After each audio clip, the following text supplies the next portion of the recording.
Recording by Mukesh music official blog चौक lobby. रुसल छी बैठ के छौरा हमरा तोरा पर हे रे रुसल छी बैठ के छौरा हमरा तोरा पर रात के सुते है जान तू बोरा हम सुत बहुत तोरा पर रात के सुते है जान तू बोरा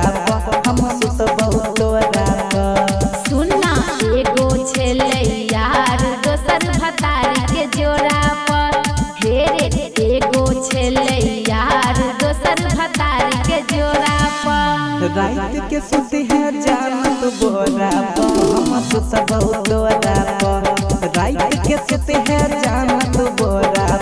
हम सुत बहुत तोरा पर गे रात के सुते है जान तू बोरा हम सुत बहुत तोरा पर सुत बहुत तोरा पर सुत बहुत तोरा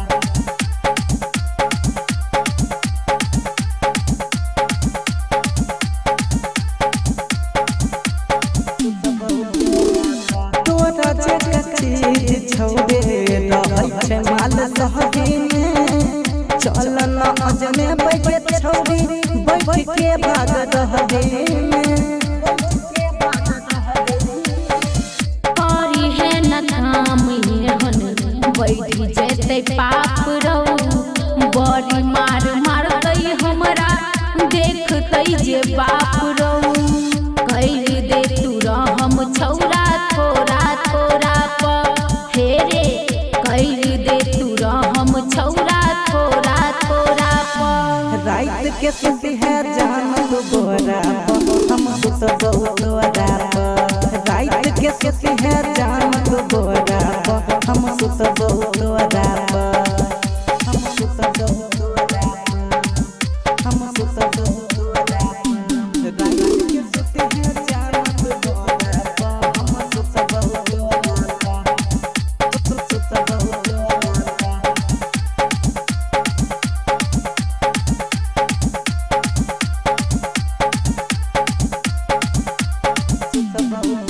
झुमका झुलनिया देबो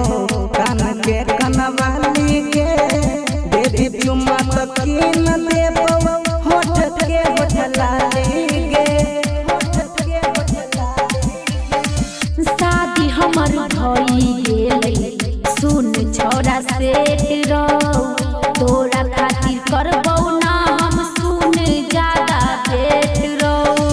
प्रेमी मुकेश ला जैतै बैठा का बुलेटवा पर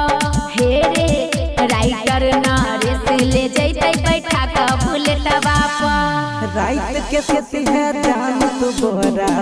हम सुत बहुत तोरा पर रात के सुते है जान तू बोरा हम सुत बहुत तोरा पर सुत बहुत तोरा